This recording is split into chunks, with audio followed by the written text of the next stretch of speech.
Bom, eu estava fazendo uma live agora há pouco, mas travou e aí eu vou começar aqui.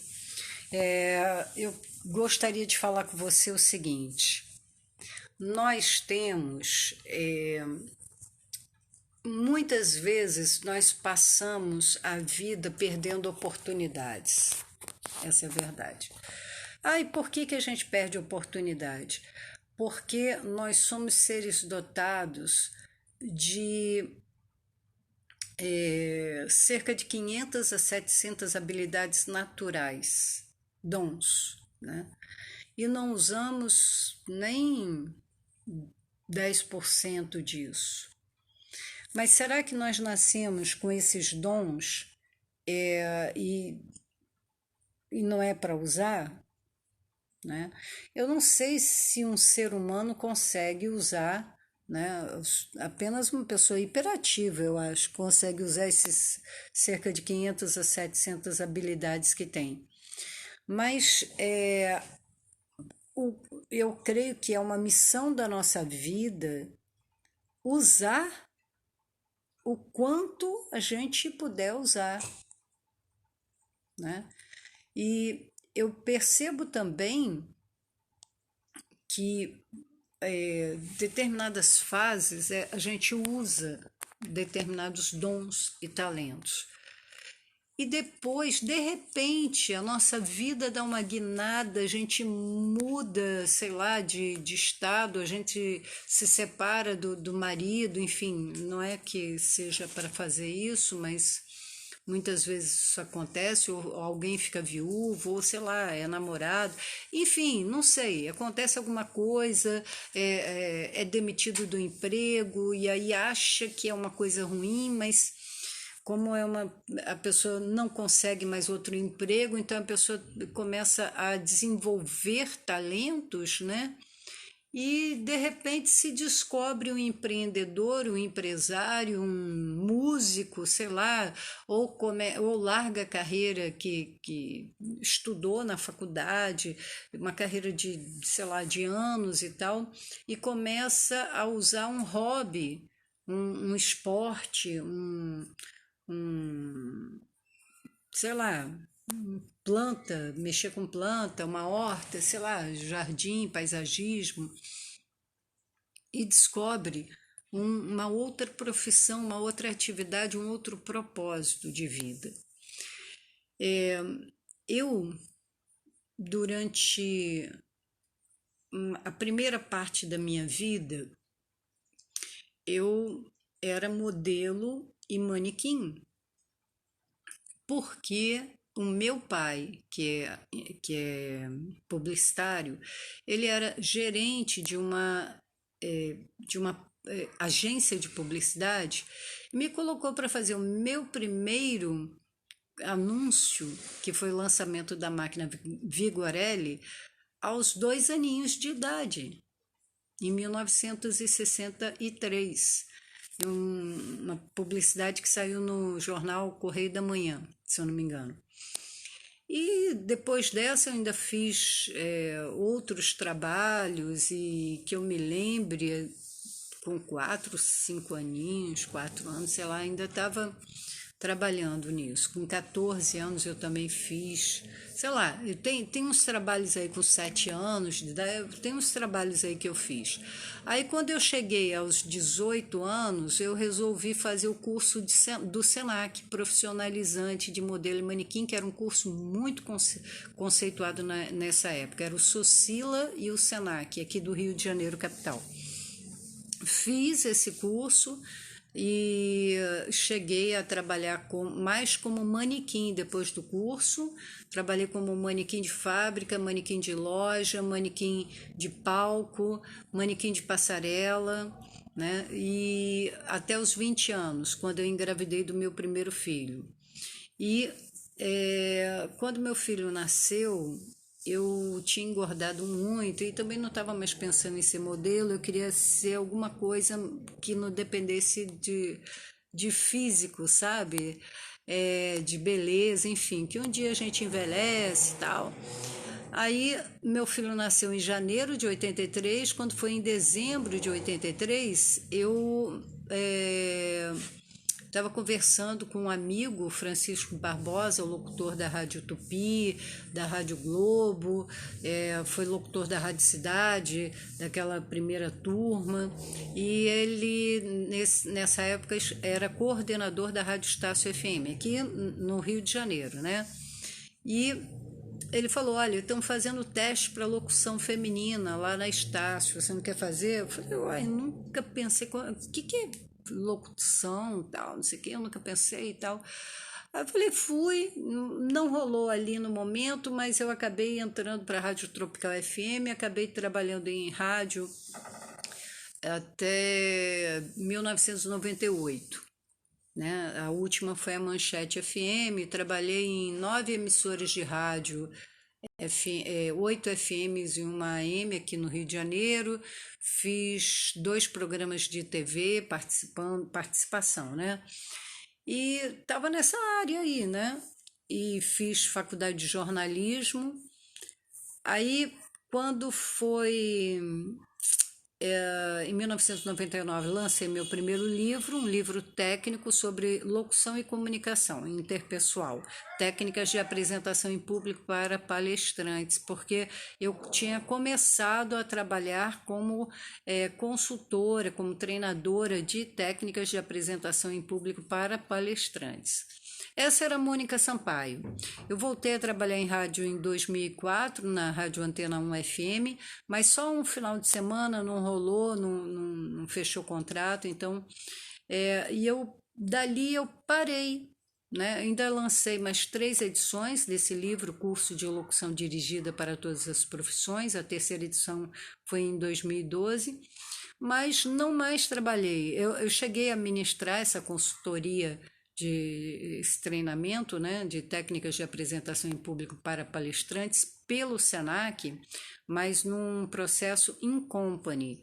Eu participava das licitações que o SENAC participava das empresas, eu fazia o projeto, né, o SENAC apresentava e entrava com a proposta dele. Eu não trabalhava no balcão, que é como eles chamam, dar curso lá no SENAC.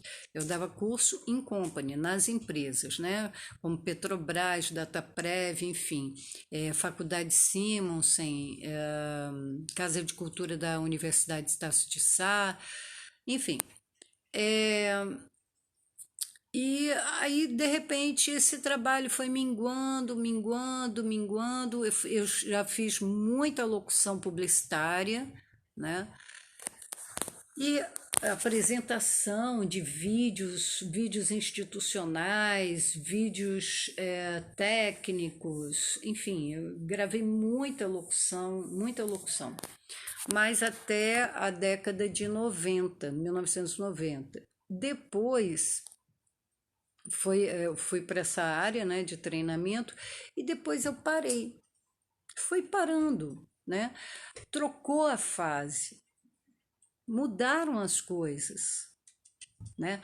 Não importa o processo, né, da mudança, assim, aliás, o que motivou a mudança, o que causou a mudança. Importa que mudou um ciclo, mudou uma fase. E aos meus 43 anos, após a minha mãe morrer, eu fui buscar consolo, conforto, direção na religião. Eu fui buscar Deus, primeiro na Igreja Católica e depois encontrei a Igreja Evangélica, que falou mais comigo, né, que me ensinou mais sobre Jesus e me ensinou a me aproximar de Deus através de Jesus, a palavra. Jesus é a palavra, é o verbo que se fez carne. E, enfim, me ensinou a amar a Deus, me ensinou a ter um relacionamento de filha e pai. Tem alguém fazendo bagunça aqui, são 2 cachorrinhas que estão aqui. E aí o que acontece? A minha vida começou a mudar. Eu percebi, só um minutinho aqui, desculpa. Eu percebi que eu tinha uma outra missão aqui na vida.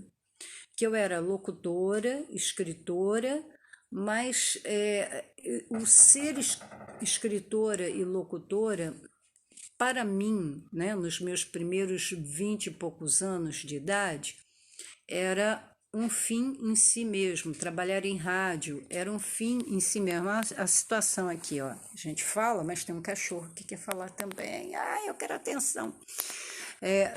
Só que depois eu descobri que não era um fim em si mesmo, e apenas um meio, uma mídia, né?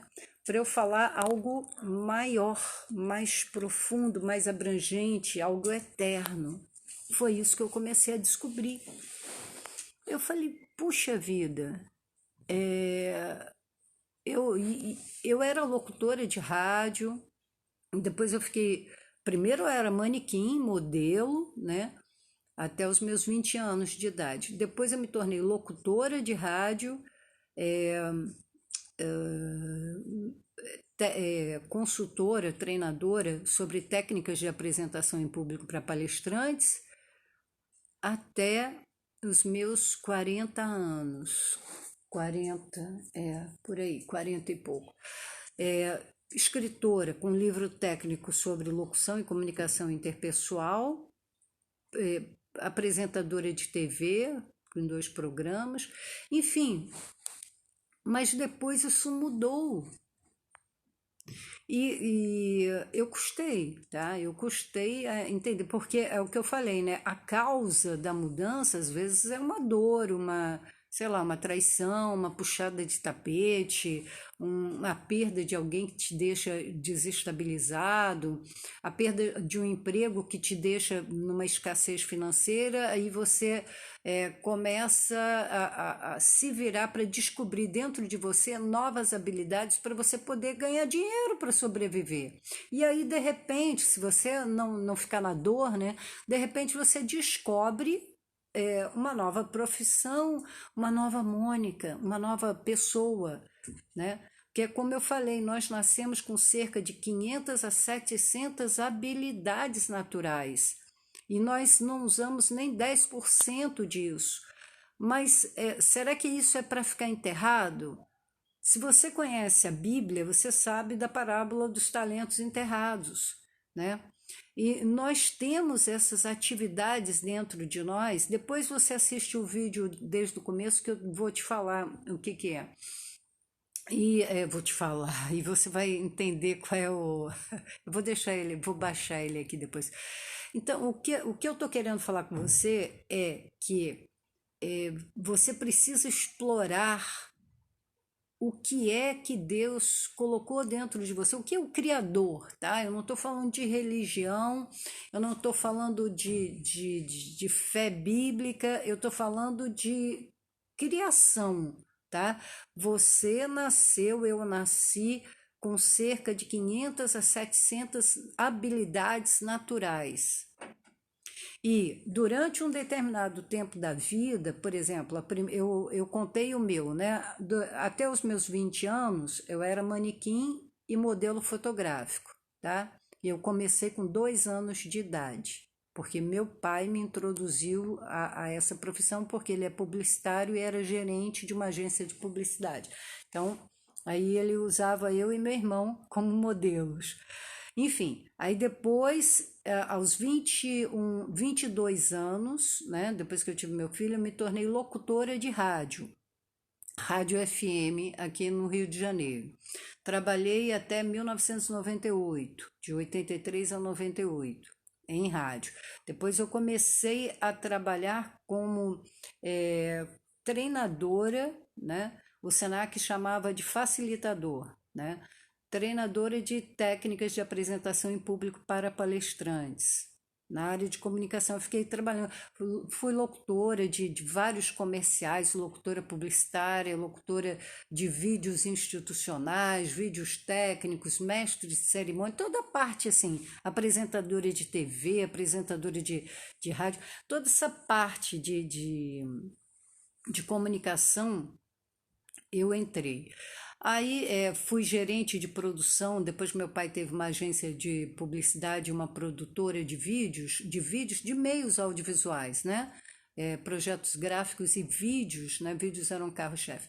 Fui gerente de produção com ele ali.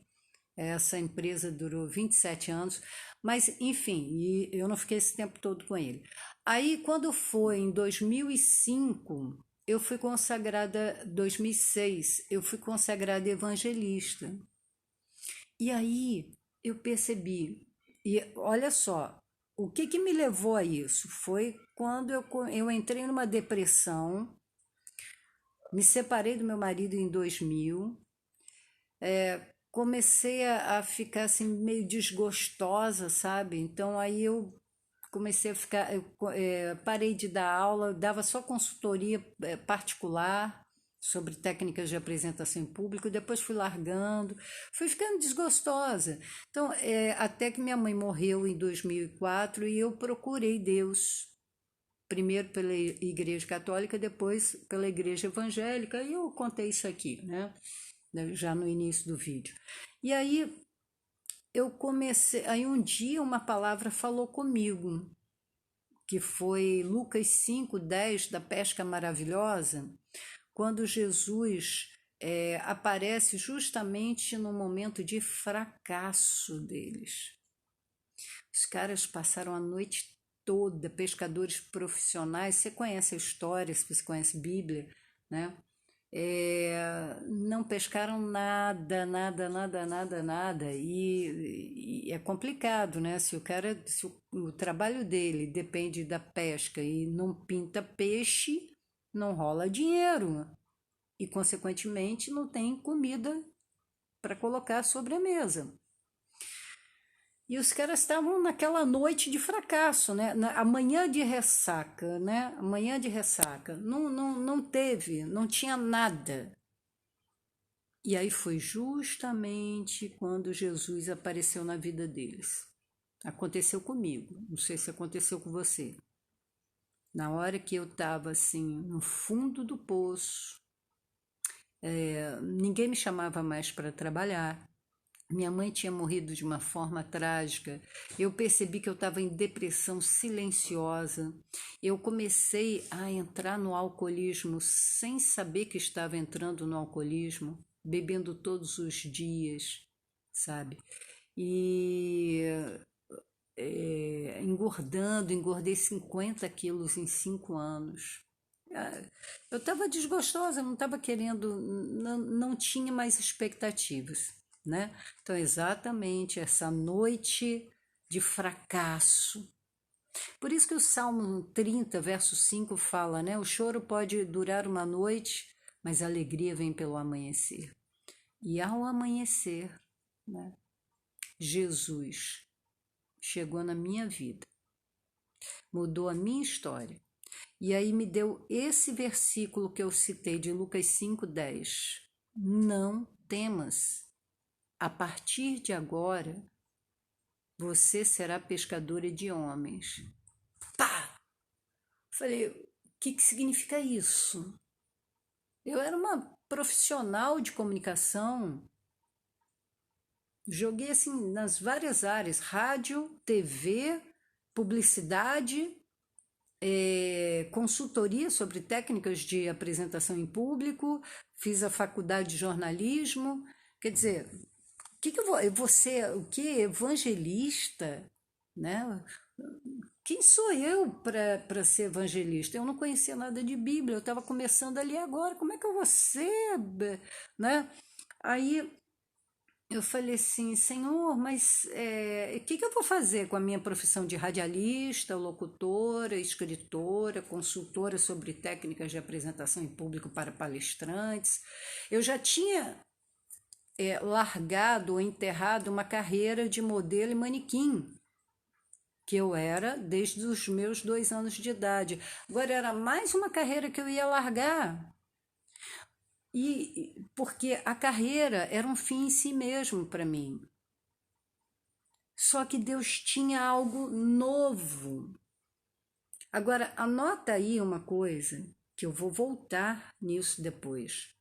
Em 1987, enquanto eu ainda trabalhava em rádio, na época eu trabalhava na FM 105 e fui fazer também um programa que não deu certo, não. Eu era uma das apresentadoras de um programa chamado Rio Urgente por Gente do Rio, que o José Messias, que foi jurado do programa Flávio Cavalcante lá atrás, ele dirigiu e estava lançando ali na Nova TV Rio, mas não, eu acho que ficamos 2 meses no ar só. Mas enfim, e ali eu comecei a praticar karatê. Eu tinha 26 anos de idade.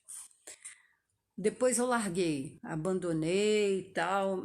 E aí eu fui só me dedicando à carreira como evangelista, procurando ler a Bíblia, passando pelo meu deserto, a escassez e tudo que é a universidade do deserto, né? A escola da vida, né?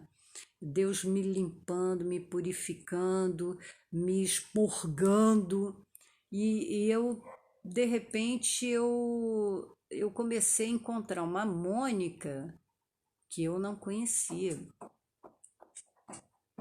e não tinha condições de eu andar sozinha sem Deus, porque eu estava entrando num território totalmente novo e eu não podia me perder, pernilongão aqui. E eu não podia me perder. Eu já tinha me perdido antes na vida, né? Assim, tipo, é, era uma misturaiada na minha cabeça de esoterismo e coisa e tal. Mas, enfim, aí eu comecei a descobrir que Deus estava me chamando para uma outra coisa. Eu ainda estou com um top da aula. Não leve a mal, não. Aí, então, enfim, o que aconteceu? Dos 40 anos, 43 anos em diante, eu comecei a dedicar a minha vida ao ministério. Depois eu fui consagrada missionária, porque eu estava na Assembleia de Deus. A Assembleia de Deus não considerava a mulher como evangelista, que eu tinha sido consagrada, mas isso não tinha problema nenhum, que eu continuava fazendo a obra de evangelista e continuo até hoje, né? Mas, enfim, aí me consagraram como missionária e eu entendo que missionária não é aquela que fica sentada no círculo de oração, na mesa de oração, tá? Missionário é aquele que vai em campo, trabalha em campo missionário, esse é que é o missionário, tá? E aí, eu sei que em 2006 Deus me deu, é, me falou que eu teria um ministério e seria o Ministério Divinas Promessas, um ministério evangelístico. E aí eu fui começando a entender, né, no início da minha caminhada, tá? Fui começando a entender que toda a área de comunicação que eu tinha sido formada, né, pela prática profissional, pela universidade, é, ia servir não como um fim em si mesmo, como servia para mim como profissional, mas sim um meio para eu falar a palavra de Deus, para eu evangelizar. E aí eu entendi, eu falei assim, então eu vou produzir meios audiovisuais para evangelização cristã, e foi para isso que Deus me instruiu. Ok, então eu fiquei fazendo, só que lembre-se que eu entrei num deserto, onde o dinheiro acabou, onde os convites para trabalhar não pintaram, onde as portas se fecharam, né? E eu comecei a aprender a viver com pouco, né? Mudou a minha vida completamente, sabe? Pessoas se afastaram. Não sei se você já teve essa experiência aí de quando você tá bem, tá todo mundo perto, quando você não tá, né? Isso eu vivi muito isso no rádio. Quando eu estava no ar, numa emissora, todo mundo telefonava para mim, Moniquinha e tal, não sei o que, bababá. Quando não tava, cadê você? Sumiu por quê? Né? Isso é inerente do ser humano. Mas a gente aprende a ser uma nova pessoa e a desenvolver novos dons e talentos. Qual é? Quando foi? Aí depois eu de repente, eu nunca me desfiz do meu kimono de karatê, aquele traje de treino que se chama Karate Gi, né? Eu nunca me desfiz, porque eu queria voltar a treinar karatê. Estava 30 anos sem treinar. Fiquei 10 anos, depois voltei um pouquinho, aí depois fiquei 20 anos, 9 anos, 19 anos sem treinar. Assim, no finzinho, quase completando 20 anos. Então aí no total ia dar uns 30. E aí, mas só que eu não via como é que o karatê podia se encaixar com o ministério. Mas de jeito nenhum. Como é que o karatê pode se encaixar com o ministério? E aí eu peguei um dia de 2019, eu arrumando as minhas bagagens de missionária, né? Missionária não tem que ficar carregando um saco de 1,5 metro de lembranças, álbuns de fotografia, bonequinhos e pernilongo. Coisas assim, aí dei um monte de coisa e fui distribuindo livro, bota em praça de alimentação, banheiro de shopping, praça pública, num lugar assim que possa estar cobertinho, né, que alguém possa pegar o livro. E eu fui numa academia de um amigo não, um conhecido meu que eu conhecia há 10 anos. Meu filho treinou jiu-jitsu lá com eles. A gente se conheceu exatamente num projeto que eu dava escola bíblica para adolescente e o pastor dava aula de surf e esse amigo abria academia pro jiu-jitsu, né? Dessa turminha que eu evangelizava ali, nesse ministério. E depois não tivemos assim grandes conversas, grandes contatos, né?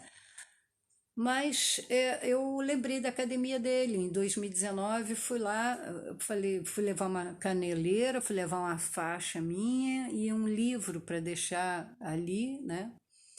E nesse meu projeto de deixar livros nos lugares e com dedicatória e tal, e falar para o pessoal procurar Cristo, essas coisas. E aí então ele falou assim: mas por que você não fica com a sua faixa?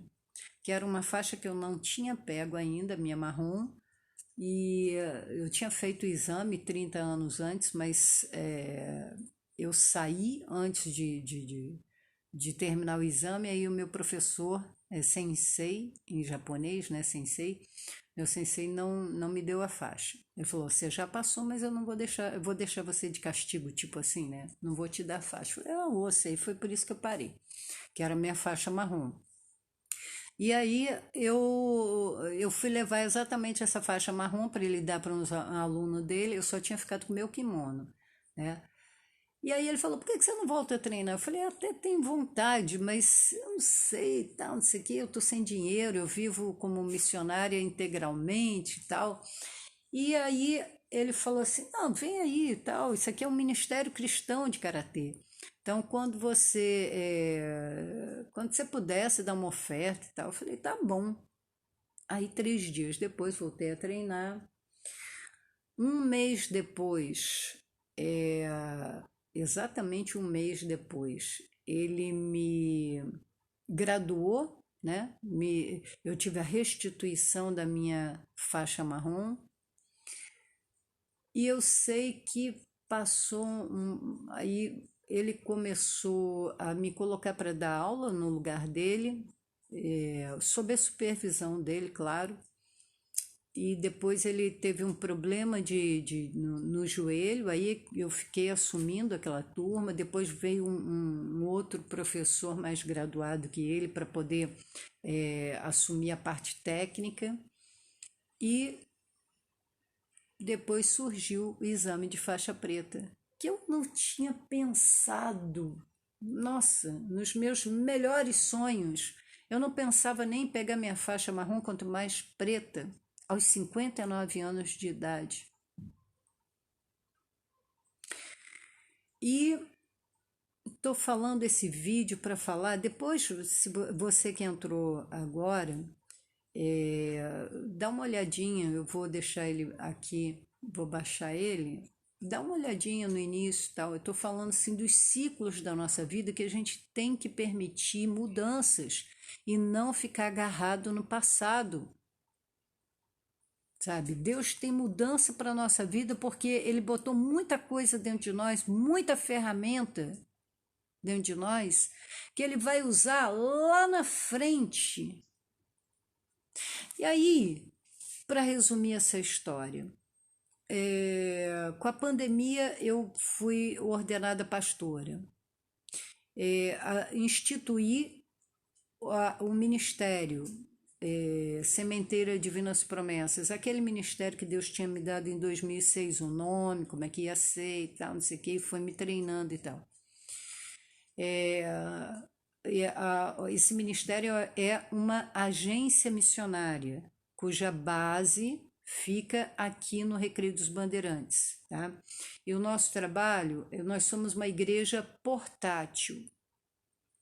Nosso trabalho, nós temos até um slogan que nós chamamos A Fé com Obras, né? O nosso trabalho é um braço de apoio à igreja, nós funcionamos como uma igreja, mas não com um formato de igreja, né?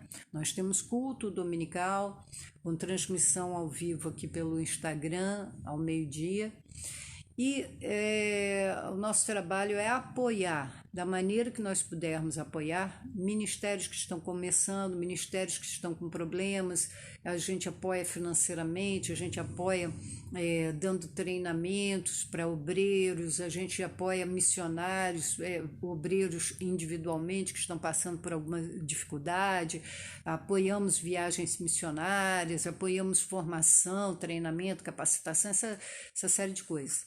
E esse é o nosso trabalho, né? Então, aí eu me tornei dirigente da base missionária, pastora, uma coisa que eu também não pensava em ser, né? Porque o meu coração é missionário e até o pastor que me ungiu, ele ficou 2 anos falando na minha cabeça, Mônica, você já é uma pastora, porque eu faço um trabalho com moradores de rua também, e tinham 3 que eu estava cuidando assim de pertinho, eu batizei 7 na praia do Recreio, e mas 3 desses eu estava cuidando, a gente fazia um culto todos os dias na calçada, durante 3 anos e pouco tal. E aí o pastor falava comigo, você tem que ser consagrada pastora. Eu falei, não quero, eu estou preparada aqui para sair, para ir para Minas Gerais e tal, não sei o que, eu sou missionária, eu não sou pastora e tal, não sei o que, aquelas coisas, né? Até quando Deus falou comigo, e aí eu falei com ele, e aí Deus tinha falado com ele novamente, falado com outro pastor onde eu estava servindo, pastor local, e aí houve a consagração, houve, ao mesmo tempo, houve a independência, né? A instituição da agência missionária, da base missionária Sementeira Divinas Promessas, que é o meu ministério, que eu dirijo, que eu sou responsável, e eu continuava dando aula de karatê no Ministério Cristão de Artes Marciais Krugans Viking. A academia é de Minas, é? Então, eu queria ir para Monte Verde, sul de Minas. Eu sou apaixonada por montanhas, pelas montanhas geladas de Minas Gerais. E aí, o que aconteceu? Eu me tornei uma professora de karatê no Ministério Cristão de Artes Marciais, dando aula, continuando um trabalho com crianças, adolescentes e jovens, e tem adultos também que treinam lá, mas o grande, né, lance é esse daí, e com uma base missionária. E agora nós damos aula também na prefeitura, estamos com um projeto na prefeitura, já é um projeto não do Ministério Cristão de Artes Marciais, mas é um projeto do meu professor, e o grupo, né, que eu participo, que é a Aliança Carioca de Karatê, Aliança Nipo-Brasileira de Karatê Do. Agora você vai ver, Deus resgatou algo que eu comecei lá aos meus 26 anos, há 34 anos atrás, para usar hoje em dia para a glória do nome dele. Quando eu fiz o exame de faixa preta, tinham eu acho que tinham 80 pessoas, mais ou menos, fazendo exame, entre crianças, adolescentes, jovens, adultos e tinha gente idosa ali, porque era uma aula-exame, tá? Eu era a única mulher, quase sexagenária na época. Agora eu tenho 60 anos, mas quando eu fiz eu estava com tinha acabado de fazer 59 anos. Então, o que eu quero falar com esse vídeo? Aceite as mudanças. Mudança implica em perda, perda implica em dor, né? E então muitas vezes a gente fica muito apegado a um estilo de vida, a uma profissão, a uma família. Eu, por exemplo, a minha família também, minha vida familiar também sofreu muitas mudanças. Eu era muito agarrada com a minha mãe e até morava com meu marido na casa da minha mãe e os meus filhos e tal. Olha só, me separei em 2000. Em 2004 minha mãe morreu. Em 2014, 2012, né, eu enviei meu filho mais novo para morar com o pai dele, em outro estado, porque ele já ia fazer 16 anos, estava precisando de restituição de pai e tal, e o pai estava com dificuldade de vir ao Rio para ver o filho. Então eu falei, tá bom, vai lá morar com seu pai, com o coração rasgado, né? Mas enfim, que eu tinha dedicado meus últimos 15 anos a ele, né? Ao meu bebê. E o outro, que era 13 anos mais velho do que ele, o primeiro, também foi morar em outro lugar. Aí eu comecei a ficar sozinha. De repente, minha casa ficou vazia, em 2012. Aí, quando foi em 2014, aí depois meu filho mais velho voltou e tal. Aí, em 2014, ele resolveu ir morar em Maceió. Aí morou 7 meses lá e em 2015 ele voltando do trabalho, ele estava com 32 anos de idade, foi assaltado e morreu, tá?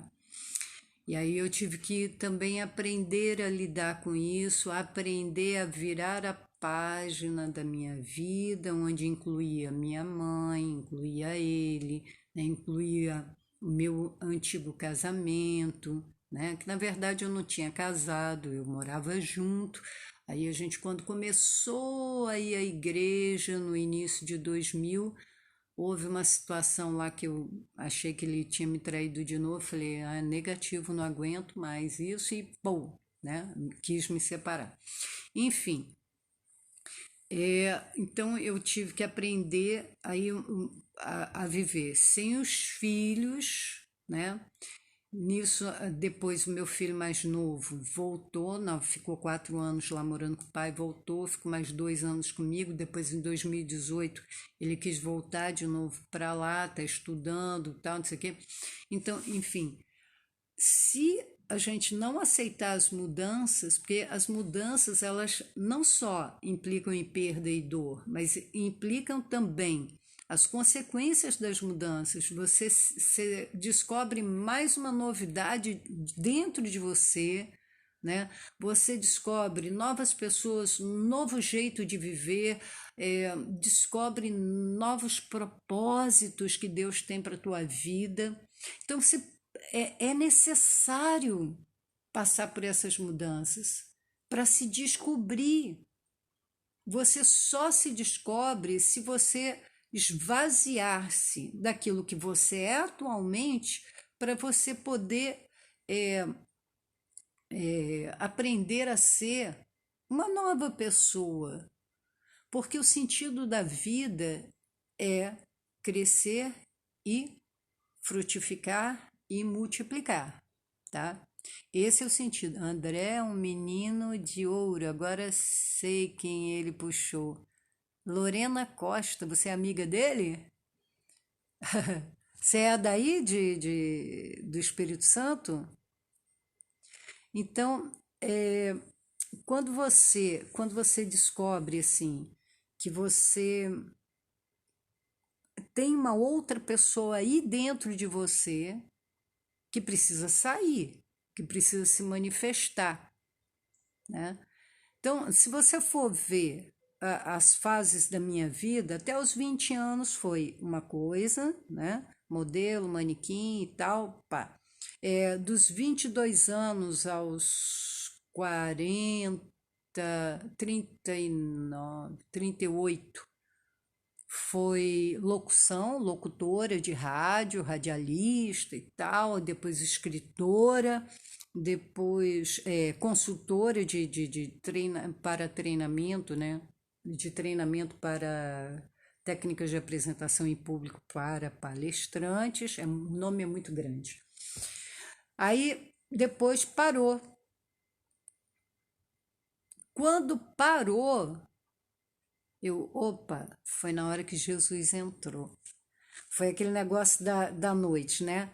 A noite foi passando, a madrugada foi chegando, o dia foi amanhecendo, a ressaca daquilo tudo que eu era, não é que eu fosse errada, mas é que tinham outras coisas para eu fazer na vida,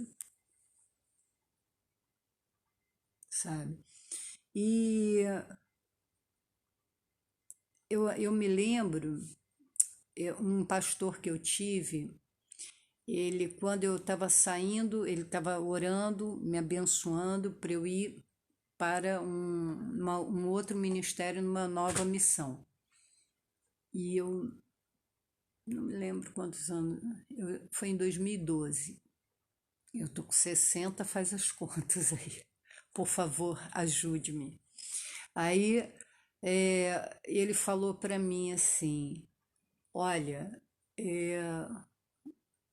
quando o pastor Gilberto Malafaia, que era o presidente desse campo, que a gente era o presidente desse ministério, né? Que a gente congregava. E ele era pai do Silas Malafaia. Quando o pastor Gilberto Malafaia começou o ministério IADJ, Igreja Assembleia de Deus do Rio de Janeiro, IADJ, em Jacarepaguá, pronto. Mas ela era a filial Recreio que eu participava, que eu congregava. Quando ele começou, ele era da Assembleia de Deus do pastor José Santos, que era o sogro do pastor Silas Malafaia, pai da Elisete Malafaia, pastora, esposa do Silas. Ele saiu de lá, foi convidado por alguns amigos, 2 amigos presbíteros, para abrir um ministério. E o pastor José Santos abençoou o pastor Gilberto Malafaia e ele foi abrir a IADJ, né? E a IADJ, ele estava com 61 anos. Começou numa casinha simples ali na rua André Rocha. Esse ministério, 61 anos, ele morreu com 95 anos, com 9 filiais, com um prédio, uma faculdade de teologia ali. Quer dizer, esse homem começou estudo com 61 anos de idade. E até os 61, o que ele fez da vida dele? Um monte de coisa. Pernilongo. Um monte. Não peguei. Vou pegar. Fugiu. Minimi, vai pegar o pernilongo. Pega o pernilongo. Aqui, filha, ó. Ela é caçadora de pernilongo. Então, vamos fazer uma coisa. Deixa Deus mudar. Deixa Deus mudar as coisas. Rosana Evangelista, oi. Deixa Deus mudar as coisas, sabe? Até 61 anos, pastor Gilberto Malafaia era uma coisa, era um presbítero lá, mais um dos presbíteros do ministério do pastor José Santos na Assembleia de Deus da Penha, atual Assembleia de Deus Vitória em Cristo, tá? A partir dos 61 anos, ele se tornou pastor e presidente do ministério IADJ, que agora se chama ADVEC Taquara, tá? É ADVEC, porque depois que ele morreu em 2016, ele morreu em janeiro, e em setembro houve uma convenção, todos aceitaram juntar as duas igrejas, né, que era do pai do pastor Silas, um pastor Silas, que já era presidente desde de 2010 da Assembleia de Deus Vitória em Cristo, que era a Assembleia da Penha e mudou para Vitória em Cristo, enfim. Esse homem ficou de 61 anos até 95 como presidente de um campo, fez um trabalho maravilhoso. Quer dizer, e ele começou aos 61 anos de idade. Nós temos fases, Deus trabalha, tudo aqui é fase, tudo aqui na Terra é fase. São as estações, são os ciclos, né, de plantio, rega, crescimento, flores, folhas e frutos, né? E depois volta para o mesmo ciclo. Então, nós estamos num processo de mudança. A pandemia, ela trouxe uma mudança assim radical, né? Para pessoas que conseguiram sobreviver a ela, né? E que tem o passaporte para essa nova fase, pessoas que têm missão nesse novo tempo, as que não tinham mais missão, Deus recolheu, né? Terminou a missão e a gente tem que entender isso, tá? Isso faz parte de estar vivo, é cumprir um prazo aqui e fazer da melhor maneira possível isso, e usar todos os instrumentos que nós temos, né? Então agora prepare-se, né? Aceite a mudança, você vai descobrir coisas maravilhosas, gente que perdeu o emprego e começou uma nova profissão, porque descobriu novos talentos dentro de si. Quando nós chegamos em momentos de crise, né, que a gente sai daquela zona de conforto, não gosto muito de ficar escutando isso não, sai da zona de conforto, não, mas é realidade, né, é assim, é mudança de hábitos, mudança de rotinas, novos começos, é isso que Deus tem. Então, dito isso, eu quero orar com você e te pedir, se você achou interessante isso para alguém, compartilhe esse vídeo. Eu vou deixar também lá no meu canal, vou tentar baixar, né? Acho que eu vou conseguir. Eu vou deixar no meu canal no YouTube. Se você não conhece, vai lá, canal Mônica Sampaio de Melo, com L só. Vou deixar aqui na bio também do Instagram e a gente vai orar, né? Porque tem muita gente que está precisando dessa palavra. Por isso que eu fiz esse vídeo, falei da minha vida, porque é uma reflexão que eu tenho feito, né? Falando assim, nossa, olha como é que Deus trabalha em fase. E eu agora estou na fase dos 60, dando aula de karatê, faixa preta de karatê, pastora, como é que chama? Dirigente de base missionária. Nossa, ainda lancei um livro em 2019 que se chama Você está prestes a sair do deserto. Se você quiser adquirir esse livro, tem que entrar em contato com a editora, tá? Que eu não tenho ainda um sistema de vendas para ele, não. Então, a editora é no www.editoramultifoco.com.br. Aí procura o livro lá, e aí é com eles mesmo, tá bom? Então, e é um livro que trata exatamente sobre essa escola do deserto, né? E como é que você faz para você aprender nela, não morrer no deserto e ainda entrar na terra prometida. Vamos orar? Senhor, em nome de Jesus Cristo, o Senhor me inspirou a fazer essa live, contar essa experiência cíclica do agir de Deus na nossa vida na Terra, para inspirar pessoas a vasculharem dentro de si novos projetos, novas propostas de viver e de ajudar as outras pessoas com as ferramentas que o Senhor já colocou dentro delas. Senhor, ativa essas novas habilidades, esses novos ministérios, serviços aqui na terra. Cura as feridas da alma, Senhor. pessoas ficaram feridas com essa grande onda que veio sobre nós, mas nós estamos aqui, Senhor, para continuar a pregar o Evangelho da salvação por meio de Jesus Cristo, daquele que recebe Jesus como seu Senhor e Salvador, nesse ato tão simples de crer com o coração e confessar com a boca. Ó Senhor, nos ajuda a cumprirmos, Senhor, todo o nosso desígnio aqui na terra. Abençoa a nossa família, meu Pai, em nome de Jesus Cristo. Amém. Deus te abençoe em nome de Jesus. Amém.